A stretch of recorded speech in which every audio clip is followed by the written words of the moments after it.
ತ್ರೀನೂ ನೀವೇ ಮಾಡ್ತೀರಾ, ಇವ್ರನ್ನ CM ಮಾಡೋವರೆಗೂ ನೀವೇ ಮಾಡ್ತೀರಾ ಸರ್.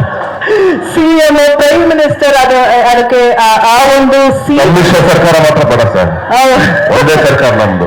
ಪ್ರೈಮ್ ಮಿನಿಸ್ಟರ್ ಆಗೋವರೆಗೂ ಮುನೇಗೌಡರು ಸರೇ ತಗೊಳ್ಳೋದು ಈ ಸಿನಿಮಾನ ಕಂಪ್ಲೀಟ್ ಆಗಿ. ನೀವು ಪ್ರಾಮಿಸ್ ಮಾಡ್ತೀರಿ, ಇಷ್ಟು ಕ್ಯಾಮ್ರಾಸ್ ಇದೆ, ನಿನ್ ಪ್ರಾಮಿಸ್ ಮಾಡಿ ನಾನೇ ಮಾಡೋದು ಈ ಸಿನಿಮಾ ಪ್ರೊಡ್ಯೂಸ್. ನಾನೇ ಮಾಡೋದು ಅಂತ ಪ್ರಾಮಿಸ್ ಮಾಡಿ, ಪ್ರಮಾಣ ವಚನ ಸ್ವೀಕಾರ ಮಾಡಿ ಸರ್.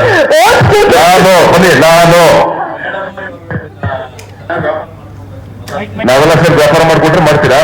ವ್ಯಾಪಾರ ನಾವು ಜನ ಮಾಡ್ಬೇಕು ಸರ್. ಹೌದು, ನಿಮಗೆ ಮೈ ಕೊಡ್ಬೇಕು, ವ್ಯಾಪಾರ ಆಯ್ತಲ್ಲ ಸರ್. ಸತ್ಯ 100% ಒಳ್ಳೇದಾಗತ್ತೆ ನಮ್ಗೆ. ಮಾಡೋಣ ಅಂದ್ಮೇಲೆ ಮಾಡ್ಲೇ ಇಲ್ಲಿ ಮತ್ತೆ ಪ್ರಾಮಿಸ್ ಮಾಡಿದೀರಾ, ಮಾಡ್ಲೇಬೇಕಂಬಲ್ಲ, ಓಡೋಂಗಿಲ್ಲ. ಸೊ ಇನ್ನೇನ ಅಫ್ಕೋರ್ಸ್ ಒಂದು ಕೆಲವೊಂದು ಮಾತೇನಂದ್ರೆ ರಚಿತಾ ಅವರಿಗೆ ನಾನು ಸ್ಪೆಷಲಿ ಥ್ಯಾಂಕ್ಸ್ ಹೇಳ್ಬೇಕು. ಬಿಕಾಸ್ ಯಾಕೆಂದ್ರೆ ನಾವು ಫಸ್ಟ್ ಪಾರ್ಟ್ ಮಾಡಿದಾಗ್ಲೂ ಅಷ್ಟೇ ನಾನು ಮಹೇಶ್ ಕಳಿಸಿದ್ದೆ, ಹೋಗಿ ಕತೆ ಹೇಳು ರಚಿತಾ ಅವ್ರು ಬೇಕು ಅಂತ. ಅವತ್ತು ಯಾಕೆಂದ್ರೆ ರಚಿತಾ ಅವ್ರು ಭೂಮಲ್ಲಿದ್ರು ಅಂಡ್ ಆ ಒಂದು ಸ್ಟಾರ್ಡಮ್ ನಮ್ಮ ಸಿನಿಮಾಗೆ ಬಂದ್ರೆ ಚೆನ್ನಾಗಿ ವರ್ಕ್ ಆಗುತ್ತೆ ಅಂತ ನಾನು ಕತೆ ಹೇಳಕ್ ಕಳಿಸಿದಾಗ ಅವ್ರು ಒಪ್ಕೊಂಡ್ರು. ಅಂಡ್ ಒಂದೇ ಸಲ ಕತೆ ಒಪ್ಕೊಂಡು ಬಂದು ಫಸ್ಟ್ ಪಾರ್ಟ್ ಮಾಡಿದ್ದಾಗ್ಲಿ, ನಮ್ಮಿಬ್ಬರು ಜೋಡಿ ಆಗ್ಲಿ, ಕರ್ನಾಟಕ ಜನ ಅಷ್ಟು ಚೆನ್ನಾಗಿ ಮೆಚ್ಕೊಂಡ್ರು. ಆ ಹಾಡು ಅಲ್ಲಿ ಏನಮ್ಮಿ ಹಾಡು ಆ ಲೆವೆಲ್ಗೆ ಹೋಯ್ತು. ಅಲ್ಲಿಂದಲೇ ನಮ್ಮ ಜರ್ನಿ ಬೇರೆ ತರ ಶುರು ಆಯ್ತು. ಆಮೇಲೆ ಮ್ಯಾಟ್ನಿ ಮಾಡಿದ್ವಿ, ಈಗ ಏನ್ 3ನೇ ಸಿನಿಮಾ ಮಾಡ್ತಾ ಇದೀವಿ, ಅಯೋಗ್ಯ ಟ್ರೂಪ್ ಬಂದು ನಿಂತಿದೀವಿ. ಇವತ್ತು ಅಷ್ಟೇ, ಇವತ್ತು ನಾನು ಒಬ್ಬನಿಂದ ಒಬ್ಬ ಹೀರೋ ಇಂದ ಒಂದ್ ಸಿನಿಮಾ ಅಂತ ನಾನು ಯಾವತ್ತು ಬಿಲೀವ್ ಮಾಡಲ್ಲ. ಯಾಕೆಂದ್ರೆ ಆ ಹೀರೋಗೆ ನಾನು ಯಾವಾಗಲೂ ಬಿಲೀವ್ ಮಾಡೋದು ಒಳ್ಳೆ ಹೀರೋಯಿನ್ ಇರ್ಲೇಬೇಕು, ಆ ಜೋಡಿ ಇದ್ರೇನೆ ಆ ಸಿನಿಮಾಗ ಒಂದು ತೂಕ ಬರೋದು. ಆ ತೂಕ ಬರ್ಬೇಕು ಅಂತಂದ್ರೆ ರಚಿತ್ ಅವರ ಒಂದು ಸ್ಟಾರ್ಡಮ್ ಆಗ್ಲಿ ಅಥವಾ ಅವ್ರಿಗಿರುವಂತ ಒಂದು ಏನೋ ಇಲ್ಲಿವರೆಗೂ ಅವ್ರು ಕ್ರಿಯೇಟ್ ಮಾಡ್ಕೊಂಡ್ ಬಂದಿರುವಂತ ಒಂದು ಜರ್ನಿ ಇದೆಯಲ್ಲ, ಒಬ್ಬ ಹೆಣ್ಮಗಳಾಗಿ ತಾನೇ ಒಬ್ಬರು ನಿಂತ್ಕೊಂಡು ಇಷ್ಟು ವರ್ಷದ ಜರ್ನಿನಲ್ಲಿ ಇಷ್ಟು ವರ್ಷ ಒಬ್ರು ಹೀರೋಯಿನ್ ನಿಂತ್ಕೊಳ್ಳೋದಾಯ್ತಲ್ಲ, ಅದು ತುಂಬಾ ಕಷ್ಟ. ಚಿತ್ರರಂಗದಲ್ಲಿ ನಮ್ಗೆಲ್ಲ ಗೊತ್ತು ಎಷ್ಟು ಜನ ಹೀರೋಯಿನ್ ನಿಂತ್ಕೋತಾರೆ, ತುಂಬಾ ಕಷ್ಟ, ತುಂಬಾ ರೇರ್. ರಮ್ಯಾ, ರಕ್ಷಿತಾ, ರಚಿತಾ, ರಾಧಿಕಾ, ಅದ್ರ ಹಿಂದ್ಗಡೆ ಹೆಸರುಗಳು ಹೇಳ್ತಾ ಹೋಗ್ಬೋದು. ಯಾಕಂದ್ರೆ ಹೀರೋಗಳಿಗೆ ಜರ್ನಿ ಮಾಡೋದು ಕಷ್ಟ ಅಲ್ಲ, ಸುಲಭ ಆಗುತ್ತೆ.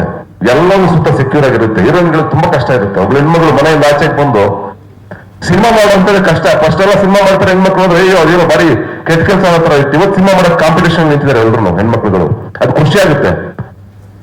ಆ ಒಂದು ವಿಚಾರದಲ್ಲಿ ಬೋಲ್ಡ್ ಆಗಿ ಧೈರ್ಯವಾಗಿ ನಿಂತ್ಕೊಂಡು ಎಲ್ಲವನ್ನು ಫೇಸ್ ಮಾಡಿ ಮೇಲೂ ಎಲ್ರಿಗೂ ಅಪ್ ಅಂಡ್ ಡೌನ್ಸ್ ಇದ್ದೇ ಇರುತ್ತಲ್ಲ, ಎಲ್ಲರೂ ಫೇಸ್ ಮಾಡ್ಕೊಂಡು ಹೆಣ್ಮಕ್ಳು ಬಂದು ಸರ್ವಿಸ್ ಮಾಡ್ಬೇಕಲ್ಲ ಇಂಡಸ್ಟ್ರಿಗೆ. ಅದನ್ನ ಮಾಡೋದ್ರಲ್ಲಿ ಅಫ್ಕೋರ್ಸ್ ರಚಿತಾ ಅವ್ರಿಗೆ ನಾನು ಸ್ಪೆಷಲ್ ಥ್ಯಾಂಕ್ಸ್ ಹೇಳಲೇಬೇಕು. ಅಂಡ್ ನನ್ನ ಸಿನಿಮಾ ಹೀರೋಯಿನ್ ಆಗಿರೋದು 3ನೇ ಸಲ ನನಗೆ ಹೆಮ್ಮೆನೆ, ನಂಗೆ ಖುಷಿನೇ. ಆಲ್ವೇಸ್ 4ನೇ ಸಿನಿಮಾ ಮಾಡೋಣ, ಪಾರ್ಟ್ 3, ಪಾರ್ಟ್ 4, CM ಆಗೋರ್ಗು PM ಆಗೋರ್ಗು ಬಿಡಲ್ಲ ನಿಮ್ನ. ನಿಮ್ ಮಕ್ಕಳು ಮೊಮ್ಮಕ್ಕಳು ತೋರ್ಸ್ಬಿಟ್ಟೆ ಕೆಲಸ ನಿಮ್ ಆಚೆಗೆ ಖುಷಿ ಆಯ್ತು. ಹಾಗಾಗಿ ಕಡೆಗೆ ಇಲ್ಲ, ನಾನು ಇದೊಂದು ವಿಚಾರ ಹೇಳಬೇಕು. TR ಚಂದ್ರಶೇಖರ್ ಅವ್ರು ನೆನ್ಸ್ಕೋಬೇಕು. ನಾವು ಅಯೋಗ್ಯ ಮಾಡ್ಬೇಕಾದ್ರೆ ಫಸ್ಟ್ ಪಾರ್ಟ್ಗೆ ಒಂದು ಜೊತೆ ನಿಂತ್ಕೊಂಡ್ರು. ಅದನ್ನ ನಾನು ಯಾವತ್ತು ನೆನ್ಪಿಟ್ಕೋತೀನಿ ಸರ್. ಅವತ್ತು ನೀವು ಬಂದಿದ್ದು ಬಹಳ ಇಂಪಾರ್ಟೆಂಟ್ ಮೂಮೆಂಟ್ ನನ್ನ ಲೈಫಲ್ಲಿ, ನನ್ನ ಕರಿಯರ್ಗೆ. I am very happy, thank you so much. And ಇವತ್ತು ಆಕ್ಚುಲಿ ಮುನೇಗೌಡರು ಕೊಡೋಕ್ಕಿಂತ ಮುಂಚೆ ಬೇರೆ ಬೇರೆಯವ್ರನ್ನ ಅಡ್ವಾನ್ಸ್ ಕೊಟ್ಬಿಟ್ಟಿದ್ರು ನನಗೆ. 1-2-3 ಅಡ್ವಾನ್ಸ್ ಇದೆ ನನ್ನ ಹತ್ರ ಅಯೋಗ್ಯ 2ಗೆ ಅಂತ. ಇವ್ರು ಬಂದ್ರು, ನಯನ್ ಅವರು ಮತ್ತೆ ನಮ್ಮ ಅರ್ಚನಾ ಎಲ್ಲ ಬಂದ್ರು, ಮಹೇಶ್ ಕರ್ಕೊಂಡ್ಬಂದ್ರು. ಮಹೇಶ್ ಬಂದಾಗ ಅದನ್ನಂದೆ ಅಲ್ಲಪ್ಪ ಇವ್ರು ಸರಿಯಾಗಿ ಮಾಡ್ತಾರೇನೆ, ದುಡ್ಡು ಐತೇನೆ ಇವ್ರ ಹತ್ರ.